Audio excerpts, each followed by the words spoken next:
திருச்சியில யாருமே கொடுக்க முடியாத ரேட்ல பெட் ட்ரெஸ்ஸிங் டேபிள்லாம் கொடுத்துட்டு சொல்ற. ஆமா, நீ பாட்டுக்கு யார்ட்டையும் வெளியே சொல்லிட்டு இருக்காத. லிமிடெட் டைம் ஆஃபர் தான், உடனே போய் வாங்கிரு. என்ன நடக்குது? அவர் பாட்டு உள்ள வந்து பொருள் எடுத்துட்டு போறாரு, லிமிடெட் டைம் ஆஃபர்ங்கிறாரு, டிஸ்கவுண்ட்ங்கிறாரு. எனக்கு ஒண்ணுமே புரியல, என்ன நடக்குது? எப்படி இதெல்லாம் உங்களால இவ்வளவு கம்மியா கொடுக்க முடியுது?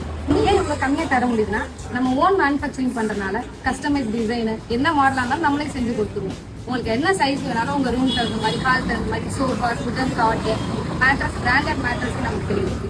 இது இல்லாம உங்களுக்கு கஸ்டமைஸ் ஃபர்னிச்சர் எது வேணாலும், ஸ்பேசியரிங் மாடல் எது வந்தாலும் பண்ணிக்கலாம். அப்படியே மேடம்? அட ஆமாங்க, இவங்ககிட்ட இருக்க ஒவ்வொரு ஃபர்னிச்சர் அண்ட் இவங்களோட ப்ராடக்ட்ஸ் எல்லாமே இவங்களே தனியா ஓனா மேனுஃபேக்சர் பண்றதுனால தான் இவங்ககிட்ட இருக்க பொருள் மற்றவங்க எல்லாத்தையும் விட ரேட் ரொம்பவுமே கம்மியா இருக்கு. அது மட்டும் இல்லைங்க, நீங்க எந்த கம்பெனி ப்ராடக்ட்ஸ் வச்சிருந்தாலும் சரி, என்ன ஃபர்னிச்சர் வச்சிருந்தாலும் சரி, என்ன சோஃபாஸ் வச்சிருந்தாலும் சரி, இவங்களே ப்ராப்பரா அதை சர்வீஸ் பண்ணியும் தராங்க. அப்புறம் எங்க எல்லாரும் என்ன வெயிட் பண்றீங்க? சீக்கிரமா S&T ஃபர்னிச்சருக்கு வாங்க, உங்க வீட்டுக்கு தேவையான எல்லா ஃபர்னிச்சரையும் பர்ச்சேஸ் பண்ணிட்டு போங்க. இந்த ஷாப்போட லொகேஷன் எக்ஸாக்டா எங்க இருக்குன்னு பாத்தீங்கன்னா, நம்ம திருச்சி குழுமணி ரோட்ல இருக்க லிங்கம் நகர் செக் போஸ்ட்டுக்கு பக்கத்துல தாங்க இருக்கு.